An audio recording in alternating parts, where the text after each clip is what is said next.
I intend to move back to Chicago after I graduate from this program. I don't know if I'll be working as a public planner for any part of the Chicagoland region, but for the sake of this essay, I'll be thinking about unethical pressures for a public planner in Chicago.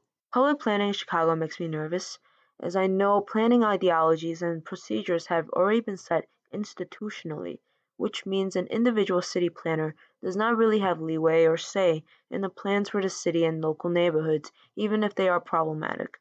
What should a public planner do in such a circumstance?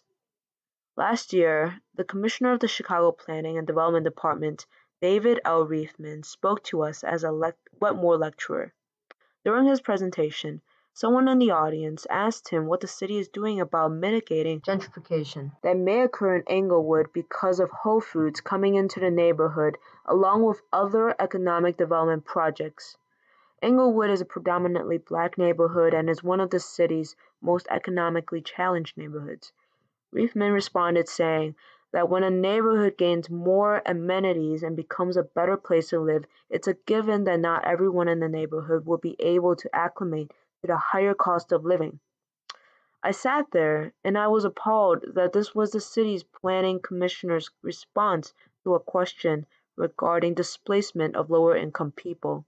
The city of Chicago is smart enough to know that when low-income people from the city are being priced out of their neighborhoods, they're likely being ushered farther from the city core, places where there's less public transportation, into the suburbs or completely out of the Chicagoland area. And that is probably in line with their economic development campaign. As Englewood and other neighborhoods become targeted for many of Chicago's economic development projects, there is still no guarantee and measurements taken by the city to ensure that housing will remain affordable for current residents in the neighborhood. In this situation, what can a public city planner who works under Reifman but also disagrees with explicit planning that has a class and color change approach do? In Karki's reading in our class, possible unique actions or responses to unethical behavior is exit, voice, or show loyalty. On exiting, this option doesn't make sense for this example. This ethical dilemma is in the gray zone.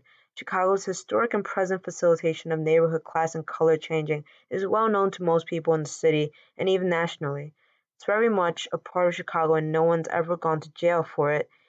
A well-educated person who applies to be a planner for the city of Chicago should know that they will be running into this particular gray zone ethical dilemma going in.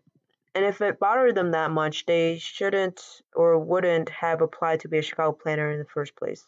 On voicing, the planner should do preliminary research. In a city as big as Chicago, there will be a lot of documents. Documents like master plans, neighborhood plans, community agreements, etc., that may provide evidence of the city's word to uphold certain values and commitments to people of Englewood. It's also important to do research for existing programs in other places that attempt to mitigate displacement in the face of heavy economic development.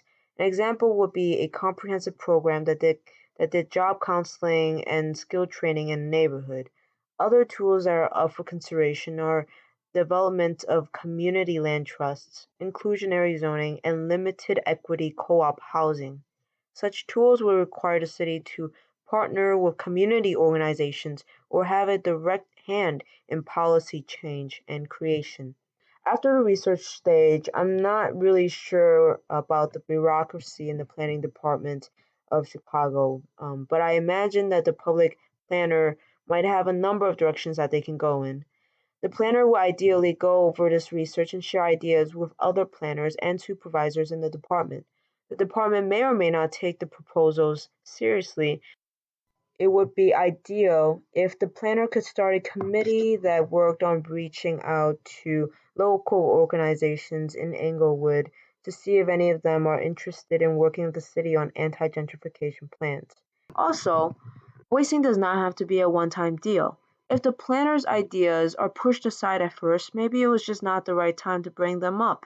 Maybe the planner did not talk to the right person or people, or maybe the ideas just need to soak in people's minds for a little while longer. Loyalty.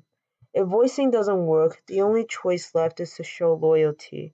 This not only allows the planner to keep their job, but it can also be part of a longer-term strategy to rise ranks within the planning department so that they may have more power in the future to affect actual change. In the face of unethical pressures from the institution that the planner works in, there are often just a few choices and courses of action that a planner can take in response. Unfortunately, there is no path or solution for an appropriate response since planners operate under different company rules, bureaucracies, have different leveraging power, etc. While these choices may be personal, a planner, especially a public planner, work with and for people. They serve the public, and thus a planner's choices, even a personal choice like I need to keep my job so I'll keep doing what my boss says, affect the public. As such, planners have to consider their choice of action with great gravitas.